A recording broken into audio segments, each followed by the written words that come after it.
일본과 함께 세계에서 평균 수명이 높은 나라입니다.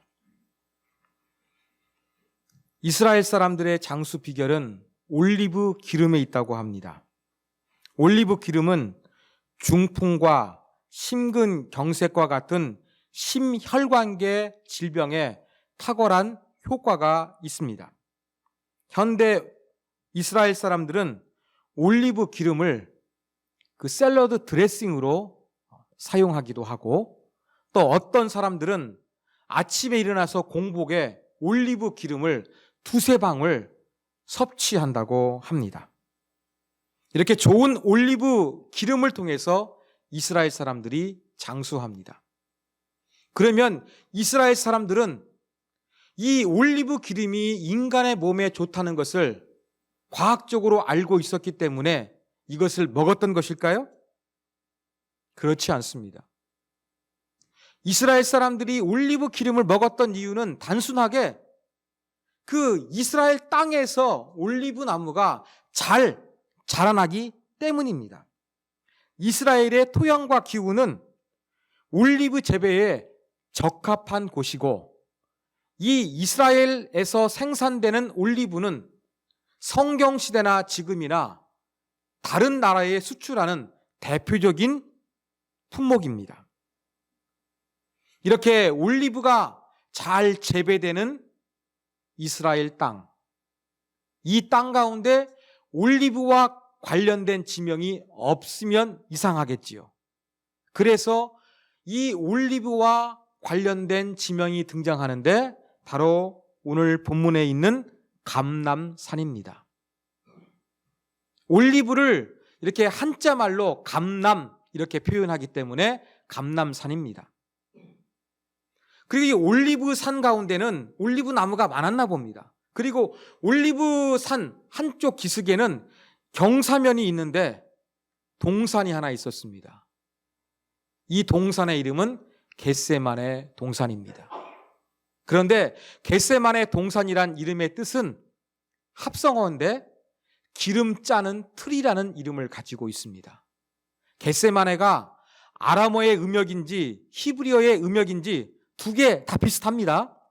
어떤 것인지 모릅니다만 하여간 이 올리브가 많은 감람산에 올리브 틀이 있어서 올리브를 짜고 있는 겟세만의 동산이 있었습니다. 이 곳을 예수님께서 자주 찾아 기도하셨기 때문에 가룟 유다가 대제사장의 일행들을 이끌고 예수님을 찾아올 수가 있었습니다.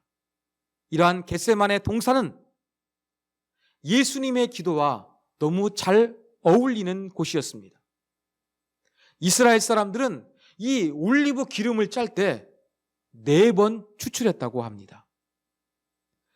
첫 번째에서 4번째까지 추출할 때마다 더 무거운 이러한 무게추를 사용해가지고 기름을 짜내었습니다. 자, 첫 번째 기름을 짜냈을 때에는 첫 번째 것은 하나님께 드리는 것처럼 성전에서 사용하는 기름으로 드렸습니다. 그리고 두 번째 기름을 추출했을 때에는 여러분 집에 가셔서 요리하실 때 식용유 사용하시죠? 두 번째 추출된 것이 바로 식용 올리브 기름이었습니다. 그리고 세 번째 추출한 기름은 조금 더 다양하게 사용됐는데 전기가 없는 그 시절에 등잔불을 피우는 원료로 사용했고, 화장품이 많지 않았던 그 시절에는 세 번째 올리브 기름을 화장품으로 사용했고, 심지어 약품으로도 사용을 했습니다. 마지막 4번째 이 기름을 짰을 때에는 잿물을 부어가지고 기름을 만들었다고 합니다. 4번씩 이렇게 막 무거운 무게추를 달아가지고 기름을 막 억지로 짜냈습니다. 찌꺼기가 남았습니다. 그 찌꺼기도 그냥 버리지 않았습니다. 땔감으로 사용했습니다. 이렇게 올리브 기름은 이스라엘 문화 가운데 마지막까지 정말로 쥐어 짜는 것이 올리브 기름을 얻는 방법이었습니다. 이러한 겟세만의 동산에서 예수님께서 기도하셨잖아요. 겟세마네 동산에서 기도하신 모습이 마치 올리브 기름을 그렇게 짜내는 것처럼 예수님의 기도도 짜내는 기도였습니다. 자, 예수님은 겟세마네 동산으로 가셔서 기도하실 때 특별히 베드로와 야고보와 요한을 데리고 가셨습니다. 33절에 보면 이 세 명의 제자들을 데리고 가십니다. 그때 예수님의 심정을 기록하고 있는데 심히 놀라시며 슬퍼하사 이란 구절이 있습니다. 베드로, 야고보, 요한 변화산에도 올라갔고 또 기도할 때도 특별히 데려간 제자들입니다. 그런데 제자들을 데려가면서 예수님의 심정은 놀라고 슬퍼했다고 했습니다. 이 놀라고 슬퍼하다라는 단어는 이 그리스어 성경에서 잘 사용하지 않는 희귀한 단어예요. 그런데 원어의 의미는 놀라는 것은 몸서리를 치게 될 정도로 공포심을 느낄 때 사용하는 단어입니다. 예수님 지금 기도하러 가는데 막 전율을 느끼는 공포심을 지금 느끼고 계신 거예요. 그리고 슬퍼하다 그랬어요. 이것은 원래 의미는 사람들로부터, 군중으로부터 떨어진 상태를 이야기합니다. 고독이지요. 고립이지요. 그러니까 지금 세 명의 제자들을 데리고 예수님은 기도하러 가시는데 심각한 공포감을 느끼시고 혼자인 것처럼 고독감을 느끼시면서 지금 이동하고 계십니다. 심리적으로 이렇게 힘든 상태에서 예수님은 이렇게 말씀하십니다. 34절 말씀하시되 내 마음이 심히 고민하여 죽게 되었으니 너희는 여기 머물러 깨어있으라. 여러분, 힘들고 어려우면 우리 입에서 자주 나오는 말이 무엇이냐면 죽고 싶다. 나 힘들어 죽을 것 같네. 이런 말을 사용하는데 예수님도 제자들에게 이러한 말씀을 하신 거예요.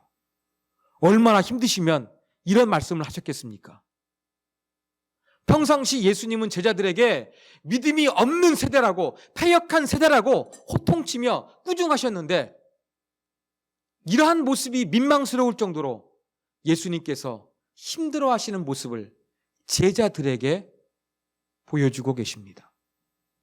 심지어 예수님께서 세 명의 제자들에게 깨어있으라 말씀하셨는데 이것은 기도를 부탁하는 것입니다. 이것은 또 특별했습니다.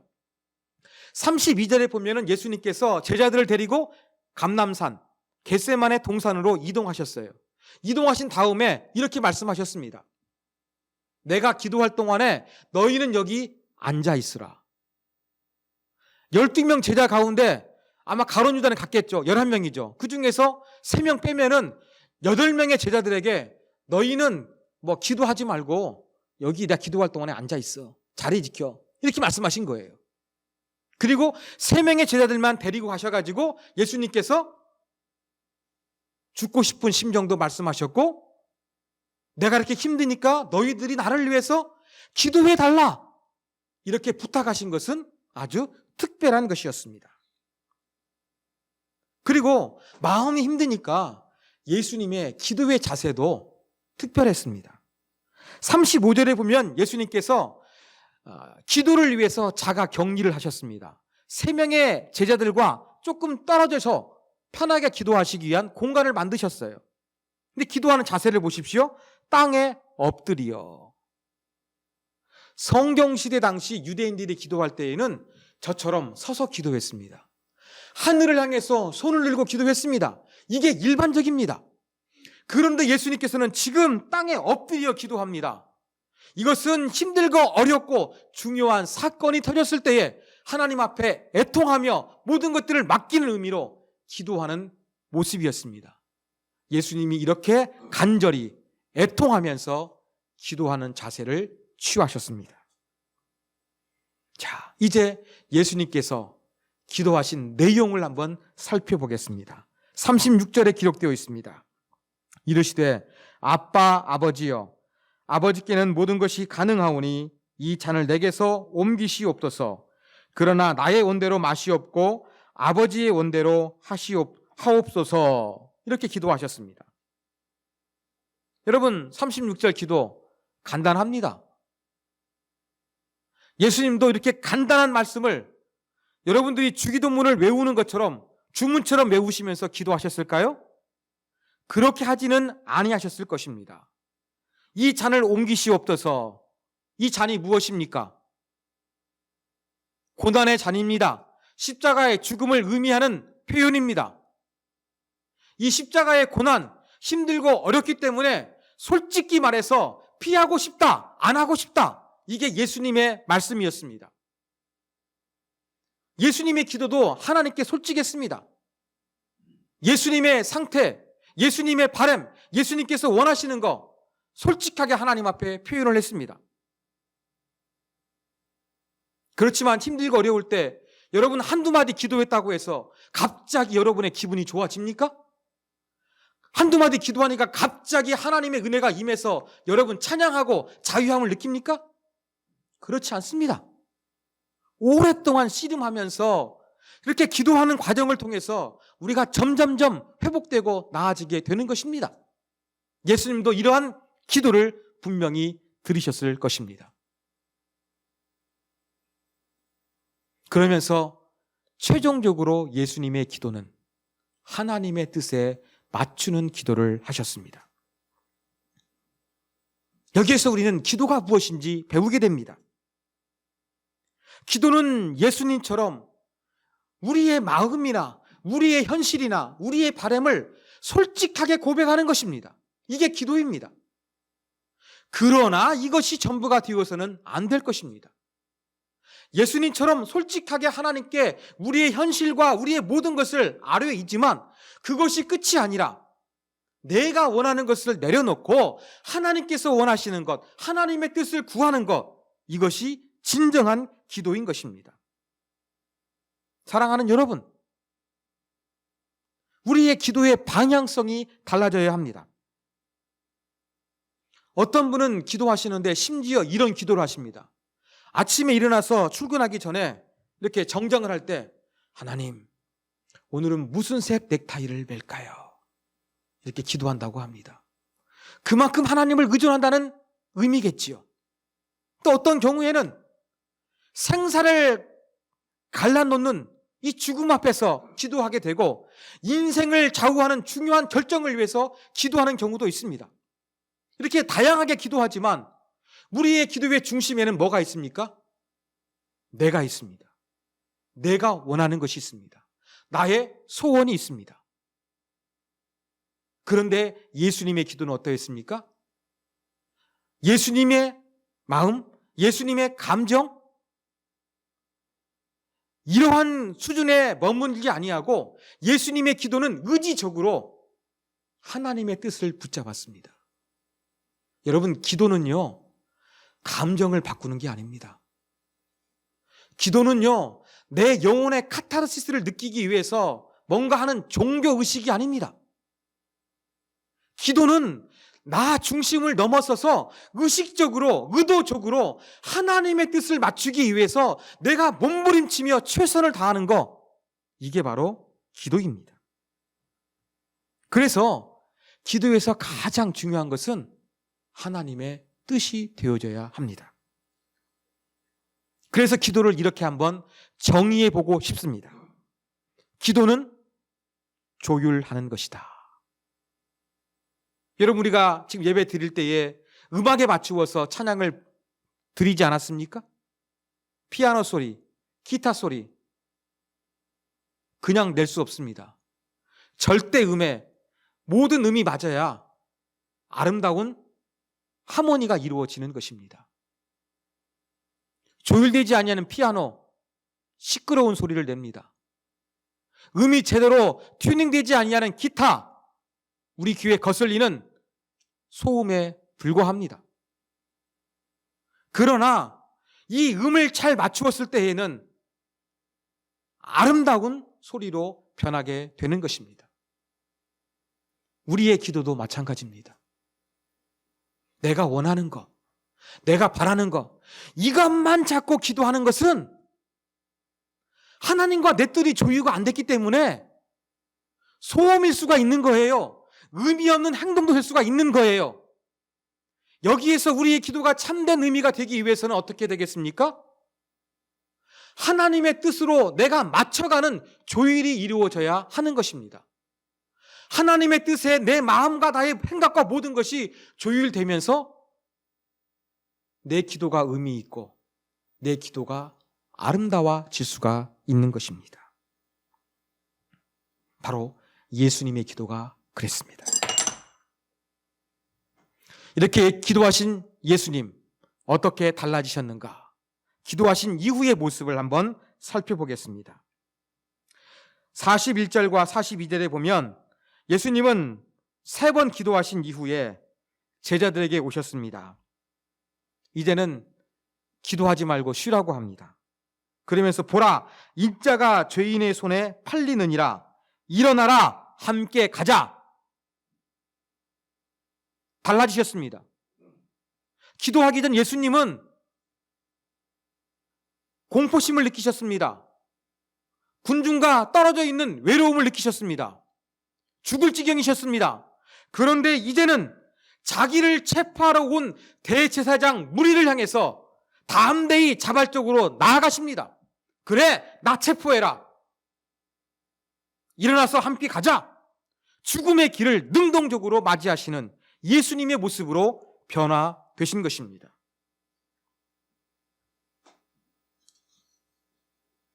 여기에서 우리는 다시 한번 또 하나의 기도의 모습을 배웁니다.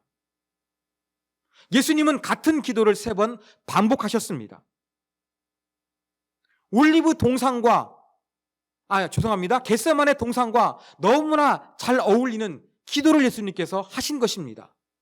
유대인들이 4번 올리브 기름을 쥐어 짜내는 것처럼 예수님께서도 하나님의 뜻에 순종하기 위해서 동일한 기도를 3번 쥐어 짜내신 것입니다.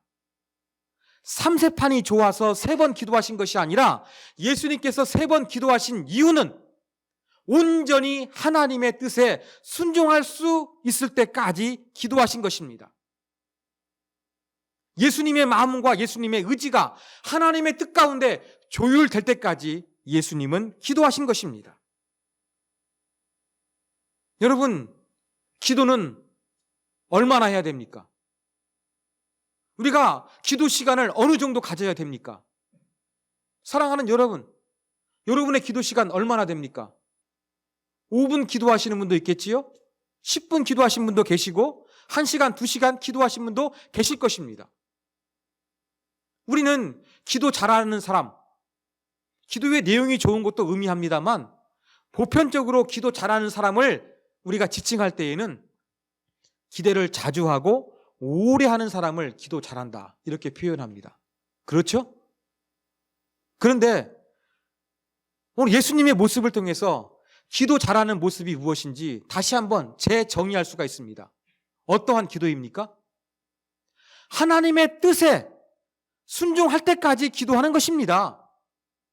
하나님의 뜻에 내 마음과 생각을 조율될 때까지 기도하는 것, 이것이 바로 기도 시간이 되어야 한다는 것입니다. 내가 예상하는 기도 시간 1시간 정도는 기도해야지 하면서 억지로 앉아있는 기도가 아니라 정말로 내 마음이 하나님의 뜻 가운데 기쁨으로 즐거이 자발적으로 순종할 수 있을 때까지 기도하는 것, 이것이 바로 예수님의 기도 가운데 있었고 우리의 기도가 되어져야 할 것입니다. 자, 이제 제자들의 모습을 한번 살펴보겠습니다. 자, 첫 번째 기도를 마치신 예수님 이렇게 말씀하셨습니다. 제자들이 자는 것을 보시고 시몬 베드로야 1시간 더 깨어 있을 수 없느냐 책망하셨죠. 자, 두 번째 기도를 마치신 이후에 40절에는 여전히 그들이 잤다는 표현이 등장합니다. 그들의 눈이 심히 피곤함이라. 여러분, 아마 예수님 겟세마네 동산에서 기도하실 때 3번 지나면 거의 새벽이 다가왔을 것입니다.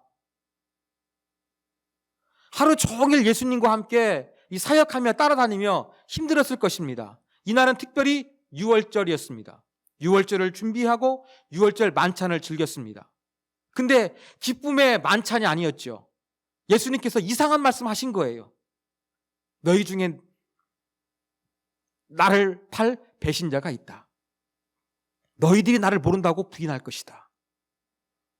베드로, 너 닭이 3번 울기 전에 나 부인할 거야. 구체적으로 말씀하셨습니다.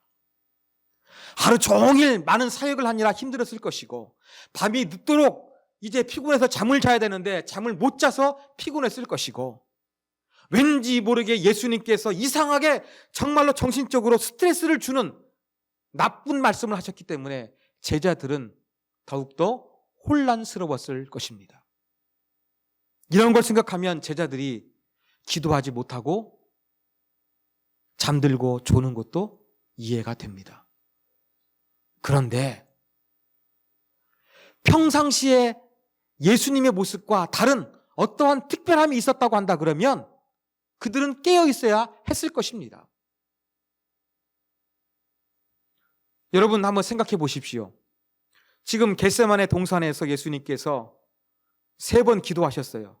베드로에게 1시간도 깨어 있을 수 없더냐 이 말씀을 하신 거 볼 때 예수님은 한 번의 기도가 1시간은 넘으셨던 걸로 보입니다. 자, 그런데 이렇게 3번 오랜 시간 동안 예수님 기도하셨는데 제자들이 예수님의 기도하는 소리를 들었을까요? 못 들었을까요? 들었습니다. 성경을 종합해 보면 틀림없이 들었습니다. 특별히 누가복음 22장 44절, 예수께서 힘쓰고 애써 더욱 간절히 기도하시니 땀이 땅에 떨어지는 핏방울 같이 되더라, 이런 표현이 있습니다. 여러분 가만히 쭈그리고 앉아가지고 묵상 기도하는데, 침묵 기도하는데 막 땀이 납니까? 힘쓰고 애쓰는데 조용히 묵상 기도가 됩니까? 아니죠. 아니죠. 절규하겠지요. 소리 지르겠지요. 애원하겠지요. 예수님은 이렇게 기도하셨습니다. 그러면 제자들은 그 기도 소리를 반드시 들었을 것이 분명합니다. 혹시 여러분 밤에 산기도 해보신 적 있습니까? 네, 우리 권사님 있으신데 저도 청년 시절 저희 아버님께서 산기도 가시는데 목사님들하고 저도 몇 번 따라간 적이 있습니다. 이 목사님들이 산기도를 가시는데요, 비닐을 가져가시더라고요. 왜 가져갔을까요? 밤에 기도하러 산에 올라가면은요 추워요. 기온이 떨어지거든요. 그러니까 비닐을 덮으면 안 춥습니다. 그리고 밤이 깊어지면 이슬이 내리잖아요. 이런 것들을 예방하기 위해 가지고 경험 있는 목사님들은 비닐을 쓰고서 산기도를 하십니다. 그래서 이제 기도하기 위해서 산에 올라가 가지고 흩어집니다. 각자 목사님들 기도하세요. 그 대부분이 주야라고 하면서 소리질러 기도합니다. 적막한 밤중에 기도 소리 정말 잘 들립니다.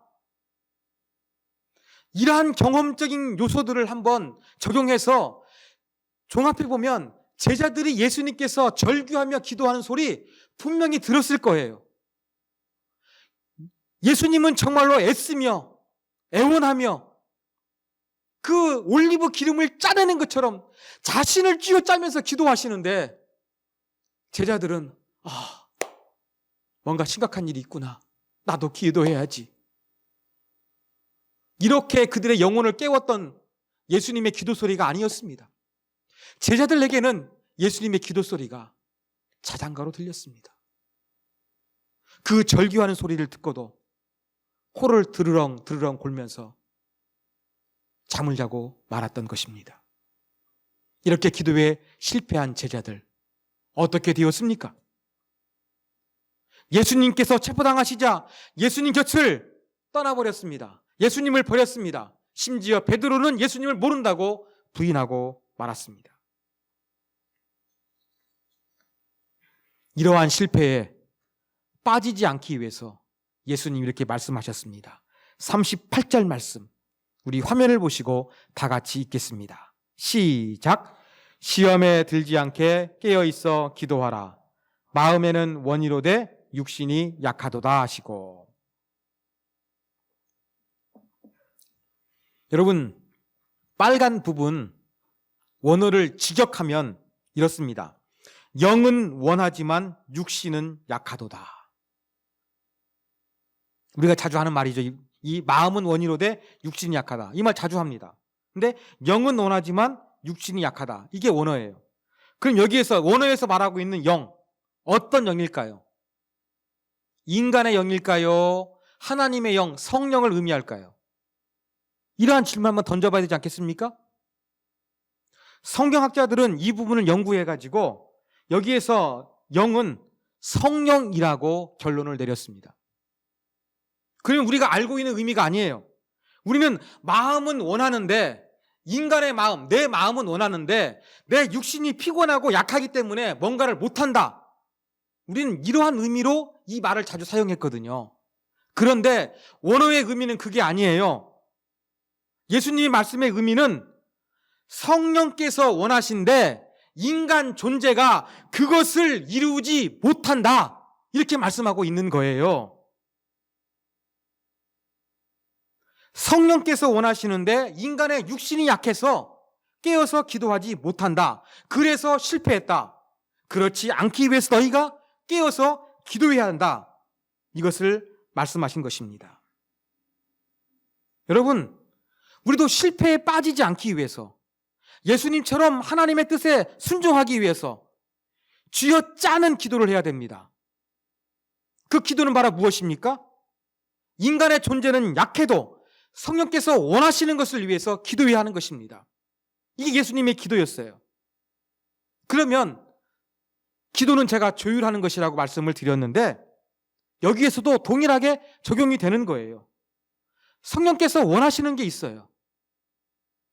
성령께서 우리로 하여금 내고자 하는 그 의미 있는 거예요.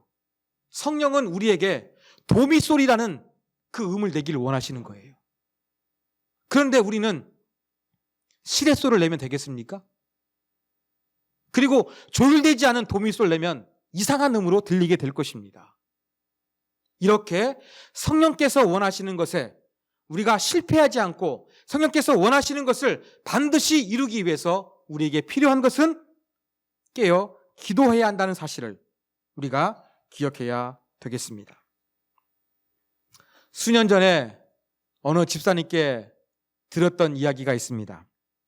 목사님, 저는 기도는 하는데 내 마음대로 해버리는 것 같아요. 이렇게 말씀하셨습니다. 아주 간단한 말인데 우리 기도의 수준, 기도의 현실을 아주 적나라하게 보여주는 말입니다. 종교행위, 기도하는 종교행위는 있는 거예요. 그런데 예수님처럼 쥐어 짜내서 하나님의 뜻 가운데 순종하는 것이 아니라 내 마음대로 해버리는 거예요. 예수님께서 원하시는 것이 아니라 하나님의 원도로 되기를 위해서 3번 쥐어 짜내는 것처럼 기도하셨는데 우리의 기도는 하지만 요식행위고 결국에는 우리 마음대로 해버릴 때가 얼마나 많습니까? 사랑하는 여러분, 우리의 기도가 이 정도 수준에서 어느 때까지 머물러 있어야 되겠습니까? 여러분의 믿음의 연차가 오래되었다고 한다면 한번 우리의 기도를 다시 한번 생각하고 업그레이드 시키셨으면 좋겠습니다. 이제 기도 시간, 이것보다 더 중요한 거 하나님의 뜻이라는 거 배웠습니다. 하나님의 뜻을 이루기 위해서 올리브 기름을 쥐어 짜내는 것처럼 여러분 최선을 다해서 여러분을 순종시키면서 한번 기도해 보십시오. 이게 예수님의 기도였고 하나님께서 기뻐하시는 기도라는 사실을 우리가 분명히 기억해야 할 것입니다. 사랑하는 여러분, 기도가 무엇입니까? 기도는 감정을 정화시키는 수단이 아닙니다. 기도는 내 소원을 이루어 달라고 하나님 앞에 강청하거나 때를 쓰는 게 아닙니다. 물론 이러한 기능은 있습니다만 여기에서 머물러서는 안 됩니다. 기도는 하나님의 뜻에 순종할 수 있도록 나를 준비시켜 조율하는 것입니다.